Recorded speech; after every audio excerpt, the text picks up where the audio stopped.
Hi, Odyssey Recapped here. Today, I'm going to explain a thriller movie named I Came By. The movie starts with Toby and Jay, who are young artists that paint graffiti and secretly use the famous I Came By signature. One night, they target a wealthy person in London by breaking into their house and leaving their mark on the wall. Their main goal is to show the rich people in society that even they are not secure in their own homes. After completing their task, they take pictures and swiftly exit the house as silently as they entered. The pair then changes into regular clothes before making their last escape. As Toby heads home, police cars speed past him. At the train station, Toby steals from a businessman's pocket. This businessman had been looking down on a beggar, but Toby pretends to find the wallet, causing the grateful man to give him some money as a reward. Toby then takes that money and gives it to the beggar. When he arrives home, Toby enters quietly so as not to wake his mother. Meanwhile, the person they targeted returns home with a woman and discovers the vandalism on their wall. The next day, Jay works at a landscaping job where he trims gardens for wealthy individuals in London. He also uses this opportunity to search for potential targets for future graffiti attacks. Jay uses the excuse of needing to use the toilet to enter the house. Once inside, he starts gathering information to create a small profile on the target. Then, he heads to the living room where he discreetly takes a picture of the home Wi-Fi router's information before carefully putting it back in its place. The homeowner, Sir Hector, who happens to be a retired judge, enters the room and questions Jay about his activities. Jay casually remarks on a portrait of Sir Hector's father before being directed to the bathroom. Jay quickly sends the captured information to Toby, who promptly begins his investigations based on the data. Jay shows his girlfriend the judge's house, hoping they can afford something like it one day, but she seems skeptical. When he reveals his name, she recognizes it. The judge turns out to be a former classmate of her university tutor. Hector is renowned for his charitable efforts in assisting refugees.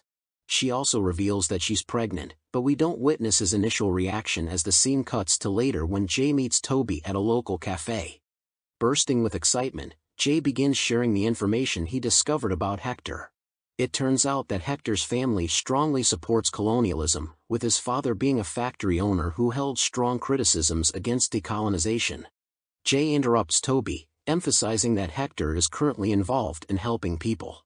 However, Toby remains skeptical, believing it to be a mere facade.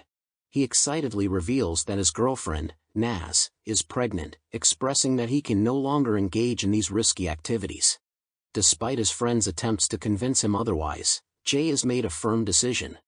He has chosen to prioritize his family over the possibility of ending up in jail. After a few months, Toby's mother, Lizzie, conducts a therapy session with one of her patients. When she returns home, she finds the house in disarray and filled with noise. Lizzie expresses her frustration to Toby, mentioning that she can't find the remote again, but he doesn't seem particularly interested. As Toby prepares to leave, Lizzie requests him to tidy up the kitchen, but he puts it off, planning to do it later. While all this is happening, Hector leaves his house to play squash.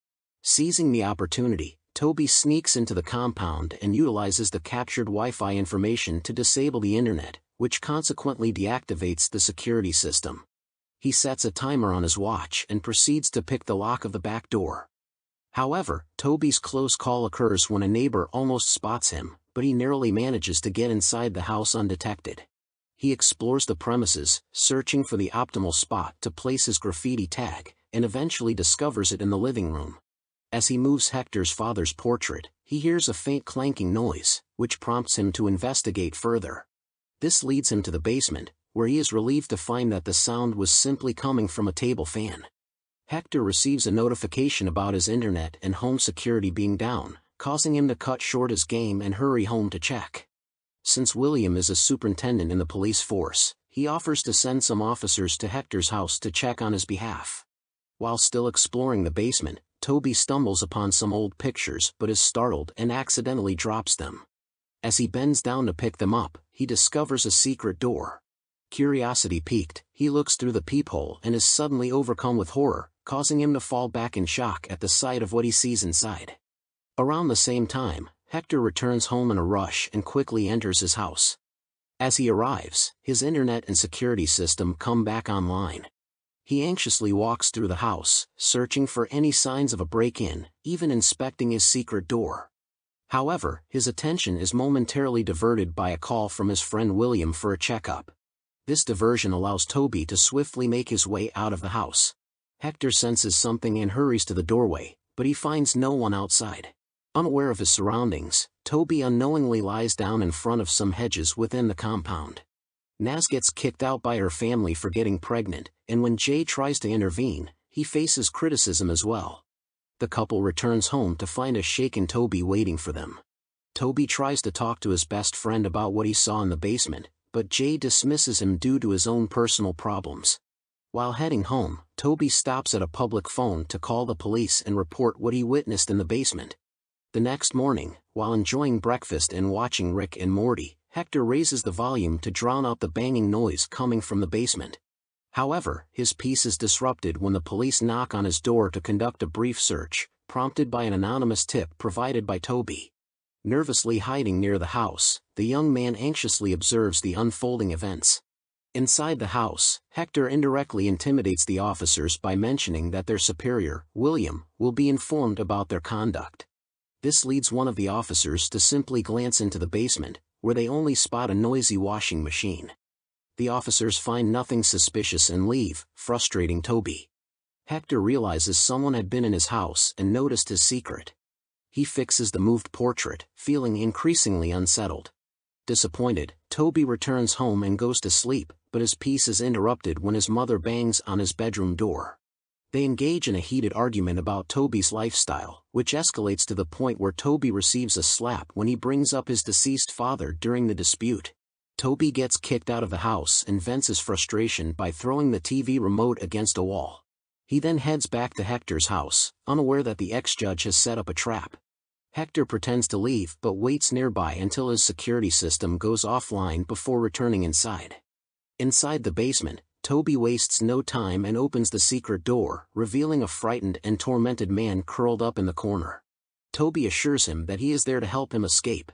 As they make their way out of the basement, a silhouette of Hector suddenly appears near the door. Toby hurriedly returns the man to the basement and hides in a locker, while Hector thoroughly searches the house with his cricket bat, determined to find the culprit. Hector proceeds to the basement to check on his captive, remarking on the fact that the prisoner has once again urinated himself. Unaware of Toby's presence, Hector is taken by surprise when Toby emerges, wielding a hammer and attempting to attack. However, Toby slips on the urine and loses his footing. Seizing the opportunity, Hector regains his composure and strikes Toby with the cricket bat. Afterwards, Hector cuts and removes Toby's clothes, disposing of them in an incinerator to eliminate any evidence. He then collects the ashes and flushes them down the toilet to further eliminate traces of Toby's presence. 3 days pass without any contact from Toby, prompting Lizzie to reach out to Jay and the police. Detectives open a missing persons case, and Lizzie becomes suspicious of Jay's responses to their questions. She suspects he may know something, but Jay denies any knowledge of Toby's disappearance. Later, he attempts to use Toby's method but receives no reply. Jay then goes to Hector's residence and unlawfully opens his mailbox to take a letter in the hopes of finding a clue. Shortly after, the police come near because some neighbors reported the incident. They apprehend Jay upon discovering proof of illegal goods in his vehicle. While Jay is detained by the police, his previous convictions are mentioned, but he is eventually freed after presenting his argument to one of the officers. To his surprise, his belongings, including the letter, are returned to him. Jay opens the letter right outside the police station, only to find out it's just a new letter from an upscale school. He secretly enters Toby's house to conceal the letter, which wakes up Lizzie. In a rush, she enters, assuming it's her son, but becomes upset upon seeing Jay. They engage in a conversation where Jay informs her about Naz's pregnancy. The topic then shifts back to Toby, as Jay tells her about a hidden drawer. They examine the hidden drawer, and Lizzie discovers the letter that Jay tried to hide. Finding it suspicious, she decides to take it to Ella the next day. Ella cross-references the letter with the call that Toby made previously. Ella tells Lizzie that they will keep her informed if any new information arises. The detective begins to piece the information together. They conduct another raid on Hector's house, this time claiming that someone's life is at risk on his property. Hector guides them to his basement, and this time they conduct a detailed search. They discover his secret room, but upon opening it, they only find emergency supplies. However, Ella notices that the doors have peepholes on the outside looking in. When she tries to inquire about it, Hector briefly reveals his true nature to her. As a result, Ella arrests him for obstructing an officer. Hector notices Lizzie watching as he's put into the car. He is released without incident at the station due to his acquaintance with the superintendent. Lizzie receives a call from Ella, who tells her that the case has been closed. Lizzie finds a pen drive hidden in Toby's secret drawer. Unable to access the file, she gives it to someone to crack while she updates Hector. Meanwhile, the ex-judge sets his sights on his next victim, Omid, an Iranian refugee. He befriends Omid and convinces him to come to his place under the pretense of assisting with his asylum application. While recounting the tale, he adds something to his drink, all the while sharing the details of how his father manipulated a young boy into becoming his romantic partner. His mother couldn't handle the situation, so she made the decision to meet her creator on her own. A young Hector was sent away to a boarding school, which led him to develop a strong and long-lasting hatred for such institutions. Omid begins to experience the impact of the drugs but successfully manages to flee by climbing out of a window. Luckily, Lizzie observes the situation. Hector tries to bring Omid back, but Lizzie's flashing lights stop him, allowing Omid to escape towards her. The next morning, Jay visits Lizzie and becomes concerned upon learning that she has been monitoring Hector. Lizzie informs Jay about the events of the previous night. However, Omid hesitates to involve the police due to potential implications for his asylum case. Hector eventually catches up with Omid and uses threats to force him back into his car. Later, the former judge is spotted in the basement, going through Omid's phone and checking his messages. Disturbing noises of banging and yelling can be heard emanating from the hidden room. He selects Lizzie's name from the phone and conducts an online search, discovering that Toby is her son. Armed with this knowledge, he devises a plan to ensnare her by deliberately revealing the location of his hidden keys, enticing her to find them. After obtaining access to the pen drive, Lizzie confronts Jay about his and Toby's involvement as taggers. Jay pleads that those activities are in the past, but Lizzie insists that he assists her in breaking into Hector's house to uncover the truth. She becomes angry when he refuses, prioritizing his family instead. Jay's relationship with Naz is strained due to the secrecy. Lizzie takes the risk and breaks into Hector's house alone, unaware of the trap. While searching for clues upstairs, she is confronted by Hector upon returning downstairs. Despite a struggle, Lizzie is ultimately captured. Hector ties Lizzie to a basement pole and displays Omid's body in front of her. She asks about her son, and he heartlessly informs her that he flushed his ashes down the toilet. As a final act, Hector burns Lizzie's driver's license in the furnace after taking her life. Jay receives a pen drive with Lizzie's investigation on Hector. He goes to her house but finds she hasn't been there in a while. When Jay visits Hector's place, he realizes it has been sold. Jay breaks in but finds nothing. In the basement, he realizes it's too late. He returns home to discover Naz ready to leave with her bags packed. As Jay begins to blame himself for Lizzie's disappearance, Naz consoles him with a hug. Jay now lives alone but has the opportunity to babysit their child. When Naz arrives to pick up their son, she informs Jay that Hector plans to read her dissertation. Her tutor intends to provide Hector with a copy during the centenary celebration of their old school's tour. Jay patiently waits for Hector in the school car park. Hector emerges from the school and deliberately damages Naz's work before departing for his new residence. Jay discreetly follows Hector and manages to enter his house while Hector is asleep. Sneaking into the bedroom, Jay takes hold of a cricket bat conveniently located near the door. While approaching Hector with the intent to attack, Jay accidentally steps on a creaking floorboard, alerting Hector and causing them to engage in a struggle. However, Jay manages to overpower Hector. He proceeds to the garage and releases the first captive individual. Jay promptly contacts the police before leaving the premises. When Detective Ella arrives at the scene, they discover Hector bound and restrained with the notorious tagline "I came by" spray painted above him.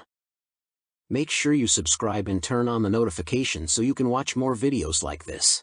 Thanks for watching.